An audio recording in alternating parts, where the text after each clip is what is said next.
Esse livro, irmãos, foi escrito 1500 anos antes de Cristo. Deus transmitiu essas informações para Moisés quando ele estava no Monte Sinai. Os irmãos lembram quando Moisés subiu para o Sinai, né? Ele recebeu os 10 mandamentos e recebeu também outras instruções da parte de Deus, que foi o livro de Levíticos. Nós acabamos de ler o livro de Êxodo, né? Encerramos aqui Êxodo. Êxodo aqui, o que acontece? Que está em muita relação muito forte com aquilo que a gente está estudando em Lucas. Êxodo mostra Deus redimindo o povo, tirando o povo do cativeiro, né? Libertando o povo do cativeiro. E mais Levítico, ele vai mostrar Deus santificando esse povo. Santificando o povo. Deus prometeu morar no meio do povo. E a gente viu, os últimos... Lembra dos últimos versos de Êxodo, falando sobre os detalhes do templo, da tenda, das vestes dos sacerdotes, de tudo que devia fazer, como se devia fazer. Os irmãos lembram disso? Tudo isso, irmãos, tem um grande significado. E era Deus preparando, preste bem atenção, Deus estava preparando um lugar. Veja como é didático, como é instrutivo. Deus escolheu o seu povo. Esse povo foi escolhido a partir de Abraão, né? E tal, e tal. Lembra quando a gente perguntou no domingo passado quantas pessoas entraram no Egito? O João não lembra que estava com Yasmin. Aline não lembra que estava com minha santa em casa. E Elisa. Mas Irmanita lembra que estava aqui. Quantas pessoas entraram no Egito? Quantos da família de José entraram no Egito? 70. Muito bem, Irmanita. A memória está boa. Mamãe vai fazer 70 e entraram 70. Não vou dizer não, que é na próxima semana, viu? Já falei. Então não vou dizer que vai ser dia 12. Pronto. Então, veja, entraram 70, a gente relembrou isso. Entraram 70. Passaram cerca de quantos anos no Egito, João? 400 anos, cerca de 400 anos. E depois eles saíram do Egito. Entraram 70 e saíram quantos, Abraão? Ruth, mais de 1 milhão de pessoas.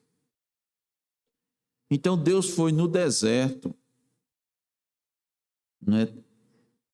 Tirou esse povo, jogou para o deserto. E eles vão passar quantos anos no deserto, Aline? Como? 40 anos no deserto, para chegar na Terra Prometida.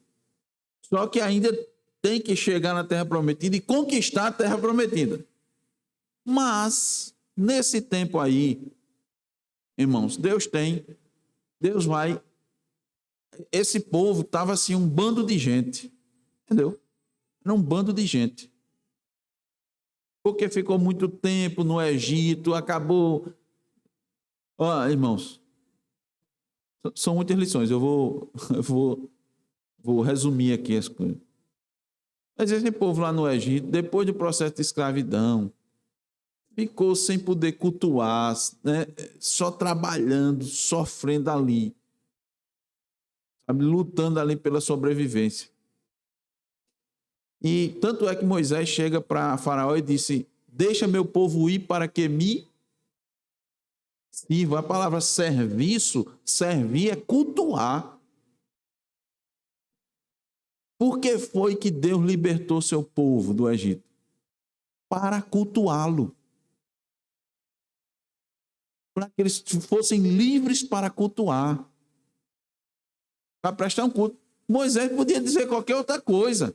Veja, João, não foi o componente social Não foi a opressão a razão pela qual Moisés usou para com Faraó. Não é, Ramon? Ele não diz assim, deixa meu povo ir, você está oprimindo, você está massacrando, meu povo está sofrendo, está chorando, está trabalhando demais. Foi isso que ele disse? Desse jeito, o povo de Deus não pode servi-lo. Tá bom, irmão. Então vamos para frente aqui. Eu quero falar de Levítico. Aí Deus liberta e começa a dar leis ao povo. Os 10 mandamentos, né? O resumo da lei moral. Mas não dá só os 10 mandamentos, irmanita. Ele não dá só os 10 mandamentos. Ele vai dar as leis, a lei civil, que vai regular o povo, as relações do povo de um com o outro. Nós vemos isso também em Êxodo, estamos estudando isso em Êxodo, e dá a lei cerimonial. O que é a lei cerimonial? É a lei que vai reger o culto. Então, olha, quando Deus disse a Moisés, eu vou morar no meio do meu povo. Aí bota a tenda da congregação, diz como a tenda deve ser, aqueles detalhes, a cortina, os colchetes, né? Como vai prender um no outro, tá aquela maravilha todinha. Então, o povo precisa conhecer o caráter santo de Deus, porque Deus vai habitar, tabernacular, né? Deus vai tabernacular. Deus é um Deus santo, o povo precisa saber como se comportar de forma santa. Então, nós temos aí Levítico, um livro que é pouco lido e pouco estudado pelos cristãos. Mas, irmãos, os judeus, isso aí era um livro primordial. É um livro primordial para os judeus. Ele tinha que saber como se comportar diante de Deus. Aí o judeu lê Levítico, tem Levítico decorado, para saber como proceder na presença de um Deus santo e não pecar, para continuar em comunhão com Deus. Então, a palavra Levítico significa relacionado aos levitas. Os levitas foram aquela tribo separada por Deus para cuidar do culto. Só eles poderiam fazer as coisas ligadas ao culto. O cuidado deles ia desde amar e armar e desarmar o tabernáculo, conservá-lo, carregá-lo e fazer tudo funcionar. Então, o funcionamento do tabernáculo era sinônimo da presença de Deus no povo, no meio do povo. Se o tabernáculo não funcionasse, irmãos, o culto não funcionava e os pecados se acumulavam. E isso atraía a ira de Deus e Deus enviava seus inimigos. Entendeu?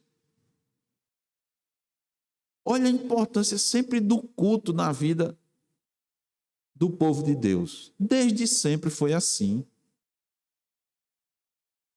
Quando não tinha, irmãos, quando não tinha esse culto estabelecido da forma que estabelecido, a Bíblia diz que Jó zelava pelos seus filhos e prestava culto por eles.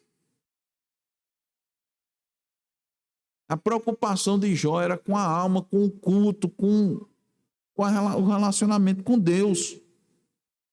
Então, nós temos, dentre todos os detalhes que aparecem em Levíticos, duas práticas que são centrais no livro de Levíticos. A primeira é a expiação e a segunda é a santificação.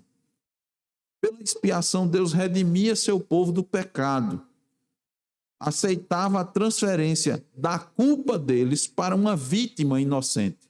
Então, na expiação você tem isso. O quê? O povo oferecendo o sacrifício e uma vítima iria receber a penalidade. Quem era essa vítima? Ruth. Quem era a vítima que ia receber a penalidade sobre a culpa do pecado do povo? Quem era Abraão? Hein? Não, mas no Antigo Testamento era quem? Era representado, Jesus era representado em quê? O sacrifício. Era o boi, o cordeiro, não era, João? Que ia ser entregue. Então, nós temos duas questões centrais, a expiação e a santificação. Então, pela expiação, Deus redimia a culpa, o povo da culpa que ele tinha, dos seus pecados, transferindo essa culpa para uma vítima inocente. E na santidade, Deus separava o povo do pecado, conduzindo pela obediência à lei. Tá certo? Aí, como Abraão adiantou, esse livro aponta para Cristo. É uma figura de Cristo, o Cordeiro de Deus que tira o pecado do mundo. Então, irmãos, a cruz que aconteceu para nós há mais de 2000 anos atrás, olha para trás, para a imensa quantidade de cordeiros sacrificados na antiga aliança, mas nos ensina a retrocedermos. Quando a gente olha para a cruz, há 2000 anos atrás, deve olhar também mais ainda, não só para a época de Levítico, mas antes até retroceder à fundação do mundo. Temos que olhar antes da fundação do mundo, porque lá o efeito da morte de Cristo já acontecia. Você diz, como é que foram salvos as pessoas antes de Cristo? Pedro, na sua epístola, nos diz: morto num tempo, mas o efeito da sua morte remonta antes da fundação do mundo. Então, irmãos, é assim que o livro de Levíticos deve ser visto. É assim que o livro de Levítico edifica os crentes, mostrando o embasamento de como Deus requer punição da culpa mediante a morte de uma vítima inocente. Foi assim que Cristo pagou a nossa culpa. Ele foi um cordeiro santo, sem pecado. O próprio Filho de Deus, que se entregou para que nós vivêssemos, para que nós tivéssemos uma nova vida e vivêssemos em santidade. Em santidade. Então é assim que a gente deve ver Levíticos. Finalizando, isso aqui é extremamente importante na leitura de Levíticos para a compreensão, mas para a gente entender toda essa figura. Há grupos que são considerados cristãos no nosso dia que ainda têm o livro de Levíticos como normativo para as suas vidas. Eles não comem determinadas coisas porque Levítico está dizendo que é proibido comer. Isso é um erro, porque eles estão vivendo ainda como na antiga aliança. E não estão tendo a mínima noção que eles estão desprezando a obra de Cristo. Se Levítico aponta para Cristo, Cristo já veio. Essas práticas não são mais necessárias. Essas leis não são mais necessárias. Eles deixam de comer determinada comida, mas sacrificam. Mas não sacrificam. Por que não está sacrificando o animal? Então você pega umas partes e não pega todas as partes da mesma lei. A lei era cerimonial. Então se para eles Cristo morreu e você não precisa mais sacrificar, também determinado tipo de comida, né, e determinadas práticas não são mais necessárias. Então, irmãos, uma breve introdução para quando a gente começar a ler Levítico, a gente atentar para essa perspectiva e, quem sabe, em breve a gente vai estudar também, né, esse livro. Tá bom? Então, peço que os irmãos abram suas Bíblias lá em Lucas, no capítulo 22, a partir do versículo 7. Nós vamos ler do 7 ao 13, os irmãos acompanhem nas suas Bíblias. E, pela graça de Deus, vamos estudar também esses versos. Lucas 22, do 7 ao 13, diz a suficiente palavra de Deus. Chegou o dia da festa dos pães asmos, em que importava comemorar a Páscoa. Jesus, pois, enviou Pedro e João, dizendo: ide preparar-nos a Páscoa para que a comamos. Eles lhe perguntaram: onde queres que a preparemos? Então lhes explicou Jesus: Ao entrardes na cidade, encontrareis um homem com um cântaro de água. Segui-o até a casa em que ele entrar, e dizei ao dono da casa: o mestre manda perguntar-te: onde é o aposento no qual hei de comer a Páscoa com os meus discípulos? Ele vos mostrará um espaçoso cenáculo mobilado. Ali fazei os preparativos. E indo, tudo encontraram como Jesus lhe dissera e prepararam a Páscoa. Amém. Vamos orar. Ó Deus, nessa manhã tão agradável que o Senhor nos concede, e rogamos a Deus o teu favor, e podemos, Senhor, estudar aqui a tua palavra, expor com fidelidade, Senhor. E, ó Deus, aprender de ti, aprender do teu Filho bendito Jesus Cristo, que deu essas instruções para os seus discípulos, ó Deus, e nos dá essas instruções nos dias de hoje, para as nossas vidas. Senhor, fortalece-nos, porque carecemos de ti, Senhor, carecemos da tua palavra, somos fracos e falhos, e precisamos, ó Senhor, do teu Espírito para nos fazer entender, ó Deus, essa preciosidade que nós temos nas mãos, que é a tua palavra, preservada para nós nos nossos dias. Ó Deus, concede a devida instrução, ó Deus, para quem ouve, a compreensão, ó Deus, e não só isso, mas também a aceitação para que o teu Filho bendito Jesus Cristo reine, Senhor, na vida daqueles, ó Deus, que ouvem esse estudo. Nós te pedimos no nome de Jesus. Amém. Irmãos, nós vimos anteriormente que Satanás, numa terça-feira, entrou em Jesus. Nós aprendemos, né, que possessão demoníaca não é só aquela do endemoniado gadareno. Não foi, irmã Nida? A pessoa possessa por Satanás, ele não só manifesta voz grossa, não só manifesta força excomunal. Não. Uma pessoa possessa por Satanás, ele pode agir normalmente como Judas agiu. Não é? Aqui, ó, olha, lembrar para os irmãos o versículo 3 de Lucas 22? Ora, Satanás entrou em Judas, chamado Iscariotes, que era um dos 12. Este foi entender-se com os principais sacerdotes e os capitães sobre como lhes entregaria a Jesus. Não foi, João? Satanás entrou em Judas, e Judas saiu andando normalmente, sentou-se para uma reunião, agiu de forma absolutamente normal, falou de forma normal, preparou tudo. Depois, nós lemos, foi trair Jesus. Na hora certa, ele veio com, na leitura que fizemos, no final do capítulo 22, veio com os principais sacerdotes, os capitães do templo, ele deu um beijo em Jesus. Tem algum comportamento diferente aqui em Judas? Tem, viu, Aline? Viu aqui por que Satanás entrou em Judas? Viu Judas falando com a voz grossa? Não? Assim, Jesus. Então, possessão demoníaca, irmão, não é só isso que a gente vê na televisão, não. Aí eu pergunto, Judas estava ou não estava possesso, João? Estava possesso de Satanás. Ele estava agindo normalmente, irmãos. Conclusão. Tem muita gente possesso.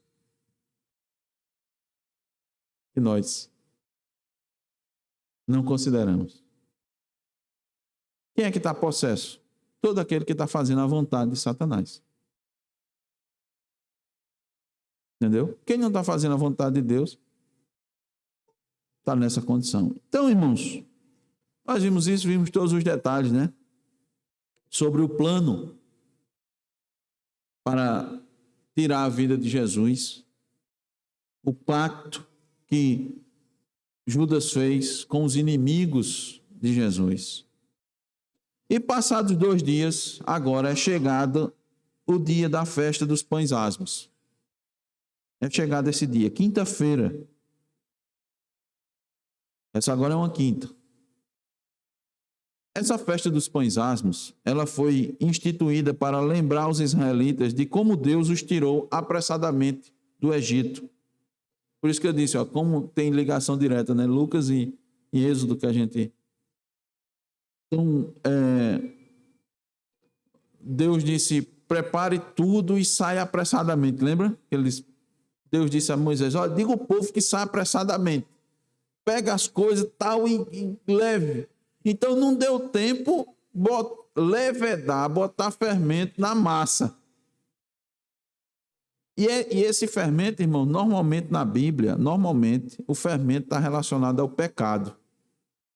Então por isso, ó, que lá a orientação em Êxodo 12 para realizar a festa dos pães asmos é que 7 dias eles iam comer pão sem fermento.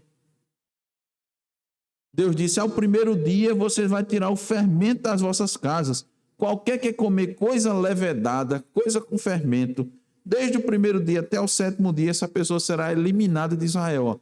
Tudo isso era para representar a necessidade da santidade do povo. Está vendo a representação?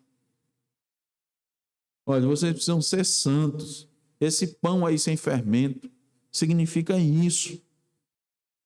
E aí vem as instruções, e diante, versículo 16, ao primeiro dia haverá para vós outros santa assembleia, também ao 7º dia tereis santa assembleia, vocês não vão fazer nenhuma obra, exceto o que diz respeito ao comer.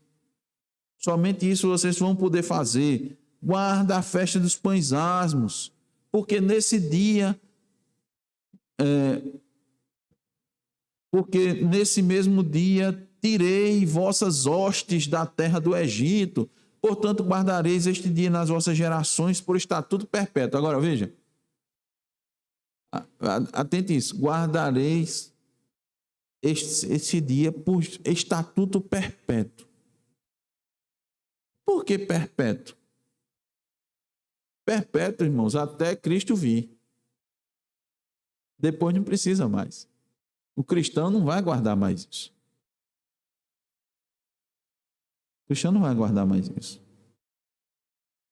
Por isso que eu estou dizendo, várias festas aí, eu não vejo o pessoal. Eu vejo o pessoal seguindo Levítico até determinado ponto, mas não vejo fazendo a festa das cabanas. Você vê? Dos tabernáculos. Vê as igrejas promovendo aí a festa das cabanas. A não ser essas igrejas neopentecostais aí que ficam fazendo festa aí com qualquer coisa. Fica vendendo óleo, fica não sei o quê, fica levando o povo e descendo para o monte. Mas não tem. Ok. Então ele diz, por 7 dias não se acha nenhum fermento nas vossas casas, porque qualquer que comer será eliminado da congregação de Israel, tanto peregrino como natural da terra. Nenhuma coisa levedada comereis em todas as vossas habitações, comereis pães asmos. Então aqui nós temos a festa dos pães asmos, ela instituída nesse primeiro dia para durar todos esses dias. Nesse dia, o cordeiro era sacrificado. Então, a celebração da festa dos pães asmos seguia imediatamente a festa da Páscoa. Então, um estava ligado à outra. Então, para cumprir a Páscoa, você precisava fazer os preparativos, né? Por quê? Porque a festa dos pães asmos e a da Páscoa, ela tinha vários elementos. Você lembra, João, quais eram os elementos? Quem lembra os elementos da Páscoa que eram utilizados para comemorar a Páscoa? Ruth. Pão sem fermento, ervas amargas. Só esses dois? Tem mais algum? O cordeiro, que tinha toda uma preparação. O que mais? Tinha vinho também. Lembra que Jesus usou vinho? Tinha vinho. Então você tinha que providenciar isso, não era? Como é que você ia comemorar a Páscoa sem os elementos da Páscoa? E nós vimos aqui que você tinha que fazer exatamente como Deus mandou. Esse texto de Lucas tem passagem paralela em Mateus e em Marcos. Em Marcos 14, 12, mostra os discípulos perguntando, Jesus, onde vamos? fazer os preparativos, né? Em que local? Ele não tinha uma casa, né? Ele não tinha uma casa. E a orientação que Moisés deu é: na sua casa, né? Você pegue um cordeiro suficiente para a sua família. Se juntar mais de uma, tudo bem, pegue um suficiente para que nada fique para o outro dia. Se ficar, tem que queimar, não pode. Então tinha todo. E agora, Jesus, como é que a gente faz? Aí Jesus escolhe Pedro e João, e agora preste bem atenção, e dá as devidas instruções e os envia para realizar esses preparativos. Pedro e João aqui, irmãos, representam todos os cristãos que também são enviados por Jesus nos dias de hoje e em todo o tempo, não mais para preparar a Páscoa, mas em especial para anunciar a Páscoa. Anunciar quem? O Cordeiro Pascal. Vem a relação? Quero que os irmãos entendam aqui, olha. Pedro e João aqui, eu quero trazer para os irmãos, representam os cristãos que devem ouvir as instruções de Cristo e fazer conforme Cristo manda. Nós vamos buscar tirar lições para as nossas vidas aqui. Por isso que o título do estudo é Os Preparativos para a Páscoa. Então, meditando nessa passagem, vamos tirar lições da parte do Senhor para as nossas vidas. A primeira lição é que quando Cristo envia seus discípulos, e nós somos ou não somos enviados, irmãnita, por Cristo? Quando Cristo envia seus discípulos, ele lhes dá todas as instruções. Isso é a primeira lição.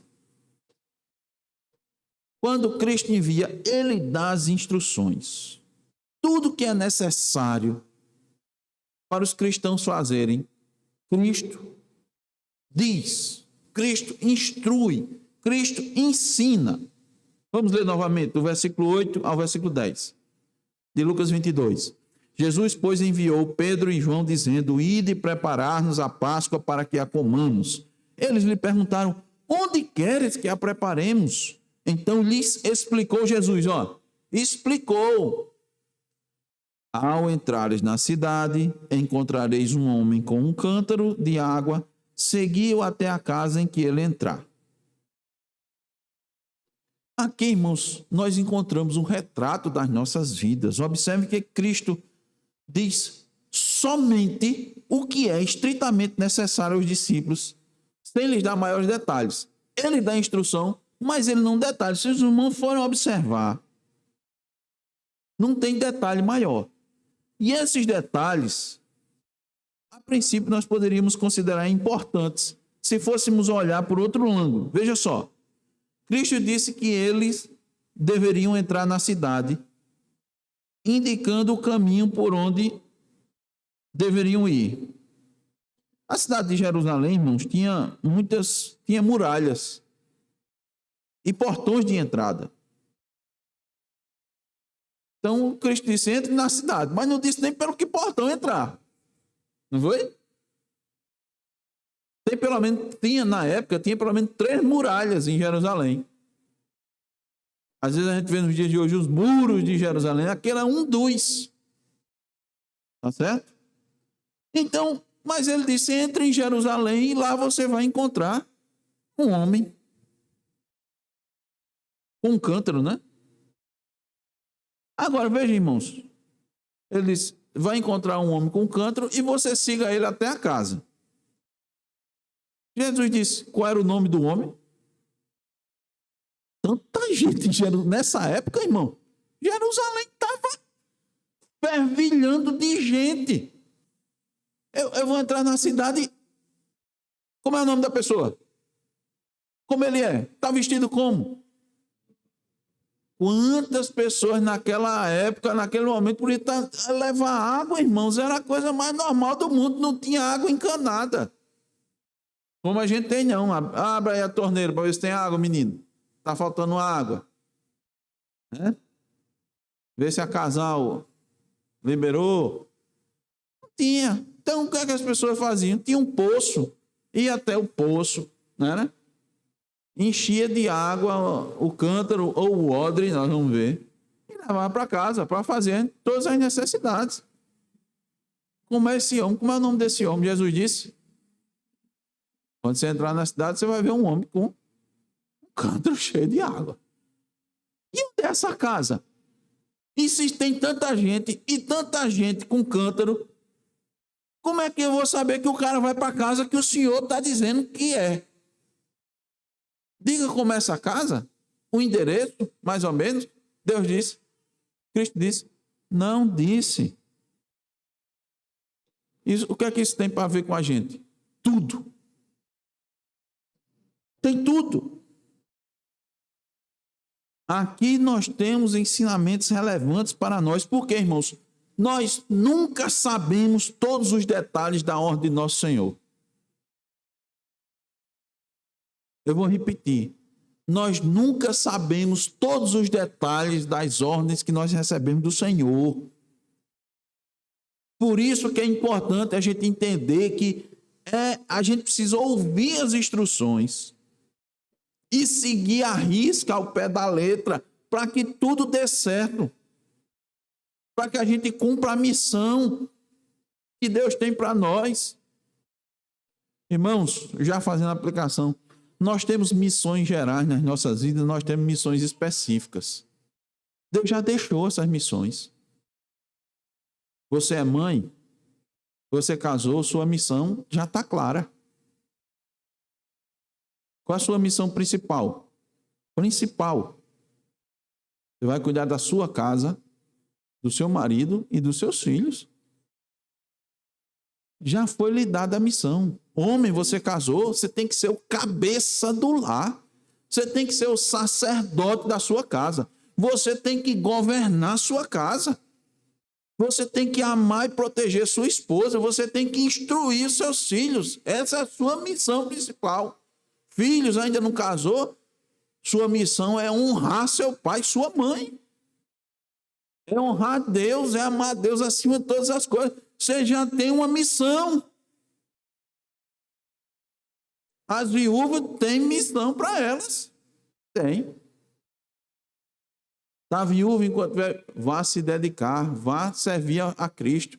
Vá ensinar as mulheres mais velhas, ensinar as mais novas a amar seus maridos.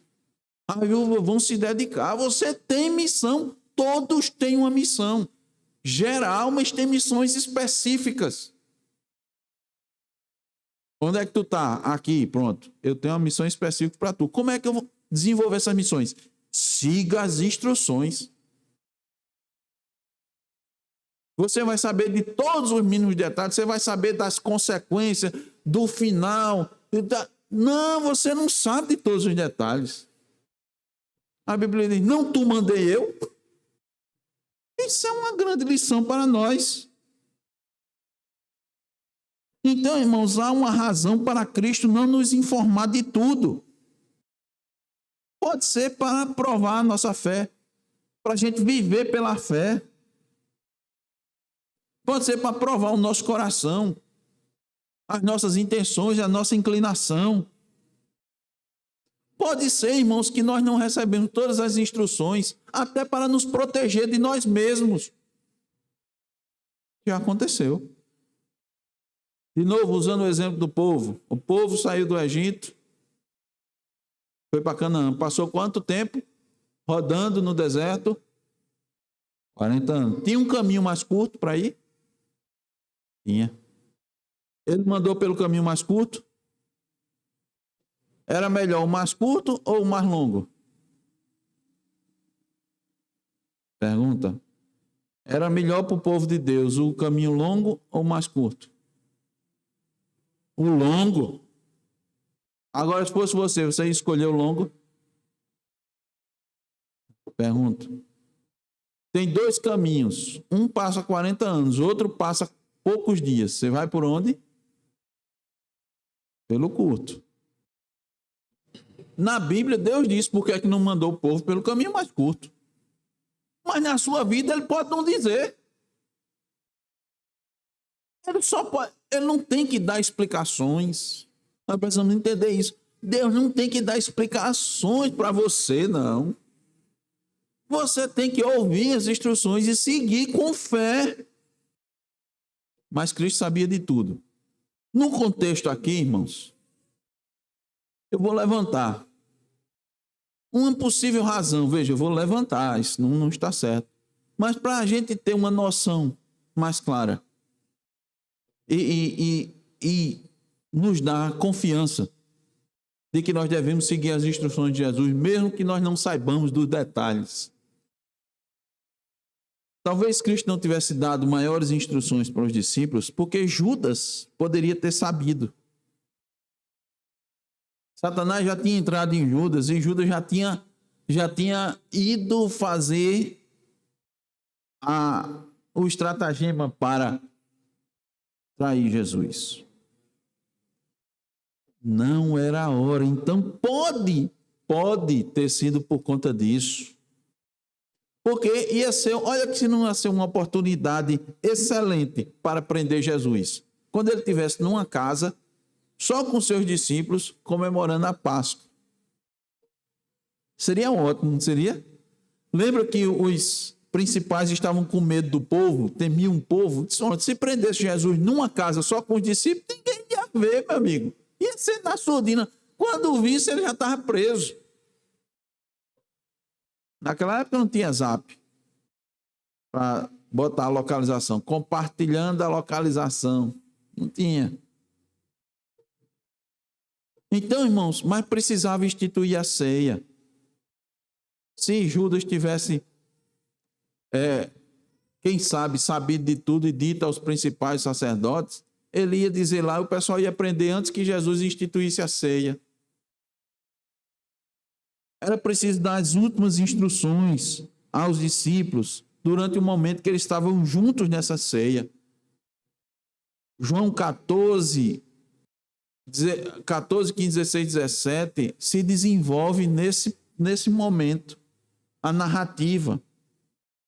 Lá nós encontramos que Cristo está confortando. Em João 14, os discípulos dizem, não se turbe o vosso coração, credes em Deus, crede também em mim, na casa de meu Pai há muitas moradas. Ele disse, eu vou, mas vou preparar lugar. Nesses capítulos ele disse, eu prometo que vai vir o Consolador, é preciso que eu vá para que o Consolador venha. Cristo nesse momento disse, sem mim vocês não podem fazer nada. Cristo nesse momento disse, vocês têm que amar uns aos outros. Disse que o mundo iria odiá-los. Disse que eles foram escolhidos e não eles que escolheram a Jesus. Cristo ainda disse, há muito a dizer, mas vocês não podem nem suportar. Tudo isso foi dito no capítulo 14, 15 e 16, de forma resumida, estou dizendo para os irmãos. No capítulo 17, Cristo faz a oração sacerdotal, rogando pelos seus discípulos. E ele disse, não rogo somente por estes, mas por todos aqueles que o Senhor me der ainda. Ou seja, orou pelos discípulos e orou por todos os eleitos. Veja que ele não orou pelo mundo todo, né? Pediu a Deus que os livrasse do mal, que todos fossem um. Entendeu? Que Cristo deu as instruções necessárias, específicas, mas não deu todos os detalhes. Versículo 10. Então lhes explicou Jesus, ao entrares na cidade, encontrareis um homem com um cântaro de água, seguiu até a casa em que ele entrar. Isso bastava. Mas nós já vimos que podia ter muito. Podia ter muito, mas deixe-me apresentar aqui um detalhe interessante. Primeiro que, como a gente disse, a princípio você pode parar para pensar como eles vão identificar esse homem. Se pode aparecer muita gente, né, com um cântaro carregando água. Pode aparecer muita gente. Mas eles foram, irmãos. E eles sabiam. Eles foram com fé, porque se não fosse com fé, você nem ia sair do lugar. Jesus disse, isso é uma missão impossível. Me dê mais informações, me dê mais. Eles foram. E se eles, como eles seguiram as informações, eles não tiveram dificuldade. Eles acharam, não acharam? A gente viu o texto? Acharam. Por quê? Porque assim que eles entraram na cidade, eles viram um homem com um cântaro de água. Só que, irmãos, o normal não é os homens carregarem cântaro, são as mulheres. O normal são os homens carregarem odres de água. Qual é a diferença? O cântaro é aquilo que a gente está acostumado a ver, um recipiente de barro com uma asa para pegar e botar na cabeça e levar. Isso não era comum. Não era assim antigamente que se carregava água? Sei que mamãe já fez isso. Muito. Botava a água na cabeça, quando a gente era lata d'água na cabeça, né? Algumas mulheres tinham uma capacidade tão grande de carregar que elas faziam uma rodiazinha, botava e saía andando sem nem segurar. Elas se equilibravam na cabeça. Então isso era normal. Os homens carregavam odres. O que eram odres? O odre já era um recipiente de couro, um bocal mais estreito. O cântaro era um bocal mais largo para facilitar os estreitos, e às vezes os odres eram feitos de madeira. Então ele botava assim em volta dele e carregava o odre. Tinha maior capacidade, né, de carregar. Então, quando eles foram na fé, e quando assim que eles entraram na cidade, que eles viram aquilo, não teve dúvida. Não houve dúvida alguma. Olha, do jeito que Jesus disse, meu irmão. Pronto, do mesmo jeito. Eliezer, o servo de Abraão, quando foi escolher a mulher, orou: Senhor, como é que eu vou escolher? Olha, e se fizer assim, Senhor, quando ela abrir o olho, estava lá. Aí eu pergunto, irmãos, quantos ensinamentos nós não perdemos por não seguirmos as instruções de Cristo? Quanta coisa a gente não deixa de desfrutar por duvidar, por achar que a Bíblia não está muito clara, ou por a gente querer mais explicação. Eu queria fazer, mas eu quero mais explicações, eu quero mais sinais, eu quero mais detalhes. Não tem muito detalhe. Se eu fizer assim, como é que eu vou saber que vai dar certo? Alguns estudiosos colocam, irmãos, que Jesus e seus discípulos, nessa ocasião, estavam em Betânia. Aí ele saiu de Betânia, mandou eles irem para Jerusalém para preparar. Eu vou perder a viagem. Será que eu não vou perder essa viagem? Hein? Vai dar certo? Oh, quantas vezes a gente não faz isso? A instrução está clara.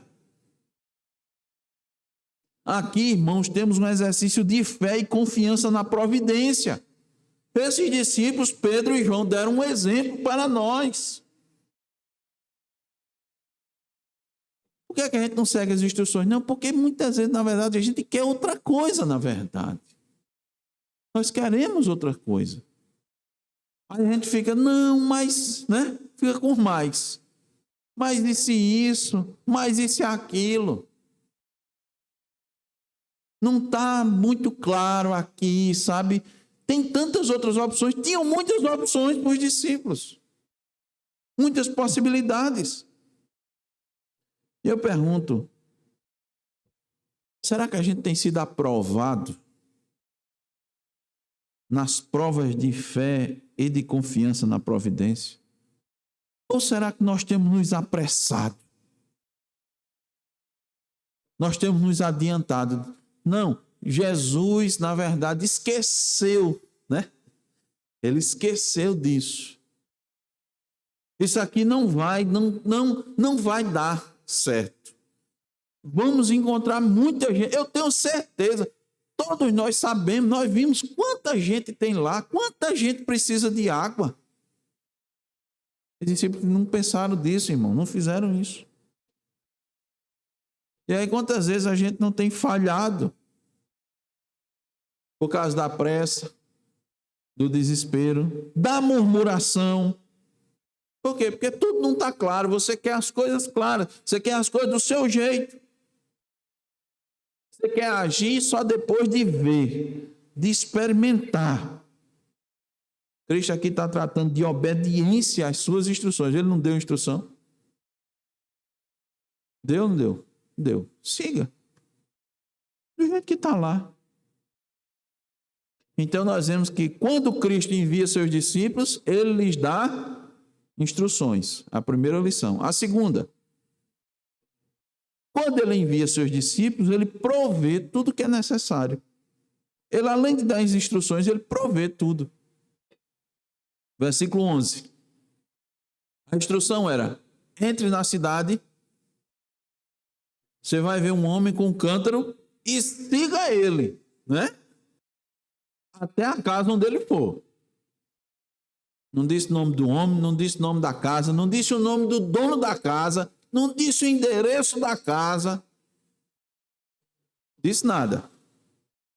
Versículo 11. E dizei ao dono da casa: olha, o mestre manda perguntar-te: onde é o aposento no qual hei de comer a Páscoa com os meus discípulos? Ele vos mostrará um espaçoso cenáculo mobiliado, ali fazer os preparativos. E, Senhor, não sei o nome da pessoa, e ainda vou chegar desconhecido, e eu vou dizer para ela: o mestre pergunta: onde é o aposento onde eu hei comer a Páscoa com os meus discípulos? Vá, siga as instruções que ele vai prover tudo. Então veja aqui, irmãos, que continua a questão de fé. Continua a questão de fé. Além de fazer tudo isso, sair de Betânia, entrar na cidade, encontrar um homem com cântaro, seguir ele, chegar na casa, ainda ter a ousadia de perguntar ao homem, dono da casa, que você nem conhece, nunca viu. E aqui deixa claro, irmãos, que eles não sabiam. Senão Jesus ia dizer: olha, né, você vai encontrar fulano de tal, né?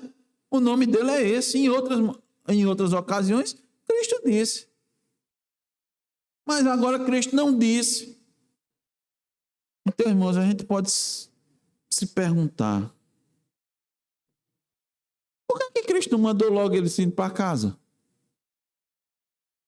Cristo não sabia não o endereço dessa casa? Não sabia dizer não o endereço dessa casa? Cristo não sabia dizer o nome do dono da casa? Hein, João? Sabia. E para que fazer tudo isso? Por que não dizer logo: vá na rua chamada direita? A Bíblia dá endereço. Em outras situações, vá lá naquele local, naquela casa, na casa de fulano. Deus disse a Pedro: vá na casa de Cornélio. Eu não estou mandando. Senhor, eu nunca comi coisa. Eu não estou mandando. Mata e come. Vá lá. Não podia Jesus dar logo direto. Vá lá, homem. Por que esse espaço? Por que entrar na cidade? Por que procurar um homem carregando um cântaro? Por que seguir esse homem para um lugar onde você não sabe? Por que, irmãos, na nossa caminhada cristã, Cristo só dá as instruções que ele quer dar. Ele tem razão para isso. Nós não somos o mestre, nós somos servos do mestre. O que nos cabe é seguir as instruções dele e saber que ele vai prover tudo e tudo vai dar certo. Tudo vai dar certo porque Cristo não manda seus discípulos sem provisão, sem prover as coisas para ele. Na leitura que a gente fez anteriormente, estão percebendo, irmãos? Na gente que fez, ora, Cristo disse: quando você for, Ele deu instruções anteriormente. Não leve duas coisas, duas capas. Não sei, lembra das instruções anteriores? Não leve nada. Não leve espada. Não. Aí agora, venda a sua capa e compre espada. Oxente, Jesus mandando comprar espada. Tem alguma coisa errada não? Jesus, o príncipe da paz, mandando o povo andar armado, seus discípulos. Tudo isso, irmãos, tem razão de ser. Existe uma razão para isso. Agora é interessante, né? Ele mandou andar com a espada. Mas Pedro pegou a espada e raspou, tirou a orelha do cara lá e... Perdão. E Jesus curou. Não é isso não. Você está entendendo a mensagem errada. Temos que seguir as instruções. Jesus mandou ele sacar da espada e ferir o homem, mas ele estava com a espada, não estava? Entende que a gente tem que seguir as instruções que Jesus mandar. Pedro aqui se apressou. Lembra que eu disse anteriormente? Não se apresse. Quem sabe ele perguntou. Jesus disse, pega a espada. É agora a hora de usar a espada, né? Só pode ser agora. Mas ele mandou? Não, ele se apressou. Ele disse, está aqui, os homens vieram prender Jesus, ele mandou estar com a espada, estou com a espada aqui, o que é que eu vou fazer? Vou usar logo. Ele disse, não, meu filho, precisamos seguir as instruções. Cristo já tinha dito antes a eles, é que eles não entenderam. Essa é a questão. Cristo disse, é necessário que eu vá até Jerusalém. Lembra que nós estudamos isso? Ele disse para eles, é necessário que eu vá até Jerusalém. Seja preso, julgado, condenado, injustamente. Isso era necessário. Agora, irmãos, há uma diferença entre o que é necessário e é o nosso desejo. Cristo vai nos dizer o que é necessário, mas nosso coração quer atender o nosso desejo. O desejo de Pedro era pegar na espada, que ele era sangue quente, ou não era? Era ou não era sangue quente? Pedro não era o que se apressava logo. Senhor, eu vou ir ter com o Senhor nas águas. O Senhor anda, eu ando também. Era assim, Pedro. Nós nos apressamos, nós transformamos nossos desejos, nossa vontade em necessidade. Chega um momento e diz, agora, isso aqui é uma necessidade? Pergunte a Jesus. Pergunte a ele se de fato isso é uma necessidade. Peça as instruções a ele. Peça orientação a ele. Mas ele proveu tudo, irmãos. Ele siga o homem, chegue lá e diga. Onde é um aposento? E aqui tudo que era necessário foi providenciado. Eu penso comigo que os discípulos talvez não tenham ficado surpresos com aquilo que viram. Eu acho que os discípulos não podiam imaginar um local como esse que foi lhes ofertado para comer a Páscoa. Um grande aposento, com todo o mobiliário necessário. Alguns estudiosos traduzem como sendo um lugar espaçoso com divãs e capas para eles. Os irmãos sabem como é que se fazia naquela época as refeições dos locais, né? Você deitava num divã e ficava e comia, estirava a mão assim, era deitado. Não é assim como a gente tem nas mesas no dia de hoje, né? Que a gente pega a mesa, senta, fica assim, não. Normalmente eles comiam assim, né? A mesa ficava no centro e ao redor vários divãs e as pessoas... Muito bem. Deus sabe, irmãos, o que necessitamos e Ele providencia tudo. De modo que quando seguimos as suas instruções, somos completamente atendidos. E nada nos falta. Mais o quê? Nos falta daquilo que necessitamos, não é daquilo que desejamos. Não é como tem nos adesivos do carro. Você sonha e Deus realiza. Não é assim, não. Não é isso que a gente vê? Não. É aquilo que era necessário. Quando não seguimos as instruções e trilhamos pelo nosso próprio pensamento, na nossa forma, com rebeldia, então as coisas não vão funcionar. Aí nós vamos sentir falta. Quando a gente segue as instruções, nada que é necessário nos falta. Concluindo, irmãos. Versículo 13. E indo, tudo encontraram como Jesus lhes dissera e prepararam a Páscoa. Tudo estava exatamente do jeito que Jesus falou. Exatamente. Esse é o resultado quando exercitamos a fé e confiamos na providência para as nossas vidas. Esse é o resultado. Aí sim, nós vamos cumprir com a nossa missão, com o maior objetivo das nossas vidas. Lembra que nós dissemos, irmãos? Pedro e João representam os cristãos que devem seguir as orientações, que devem crer na providência para poder cumprir com a missão a qual Deus nos tem dado. A maior missão das nossas vidas, ir por todo mundo e pregar o evangelho a toda criatura.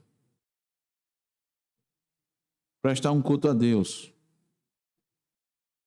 Como eu disse aos irmãos, temos missões específicas. Dependendo da posição em que Deus, no momento em que você se encontra, Deus tem missões específicas. Onde você está, Deus tem missões específicas para você. E depois, não se preocupe com depois. Não se preocupe. Por que se preocupar com depois? A Bíblia não diz? Devemos nos preocupar com o amanhã? Basta a cada dia? Ah, se eu seguir aqui, e aí, como vai ser? E se eu seguir essas instruções de Jesus, será que eu vou identificar o homem? Será que esse homem vai para a casa certa? Será? Isso é o quê? Isso é duvidar. Isso é dúvida. Quando nós não seguimos as instruções, irmão, nós ficamos tateando, sabe? E desonrando ao nosso Deus, porque não segue as instruções. E não dá certo. Quando a gente segue as instruções, tudo dá certo. Mas é tudo no plano de Deus, no objetivo que Deus tem para nós. Não é no nosso objetivo. Não é o nosso plano que foi traçado. A gente precisa entender isso. Os discípulos foram para preparar a Páscoa. Uma coisa depois da outra. Primeiro prepararam a Páscoa. E comeram a Páscoa. E deu tudo certo. E depois? Depois vem a traição. E depois os discípulos se dispersam. E depois vem a crucificação. Na sexta-feira. E depois vem a morte. E depois vem 3 dias no túmulo. E parece que tudo deu errado, né? Mas não, está tudo dando certo, porque nos planos de Deus está dando certo. É quando acontece na nossa vida, começa a coisa aparentemente dar errado. Siga as instruções que vai dar tudo certo.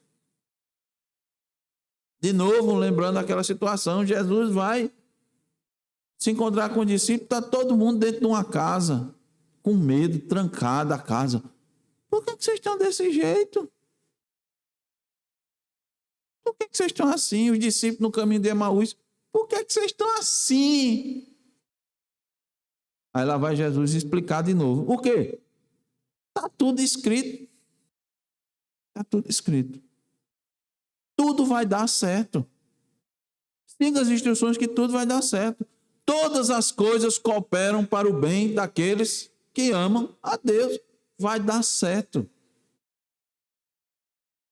Siga. Para cumprirmos a maravilhosa missão de anunciar o Cordeiro Pascal, o libertador da escravidão do pecado. Para cumprir com essa missão, precisamos seguir as instruções. E precisamos agir com fé e com confiança na providência. Senão vamos nos perder nos nossos próprios achismos e fazer as coisas da nossa maneira. Jesus está mostrando, olha, é por aqui, é por aqui, é por aqui. Você, não, eu vou fazer de outro jeito. Eu vou fazer melhor. Que Deus nos ajude, irmãos, a procedermos com fé, com confiança, para que a missão seja cumprida na íntegra. Na íntegra. Amém.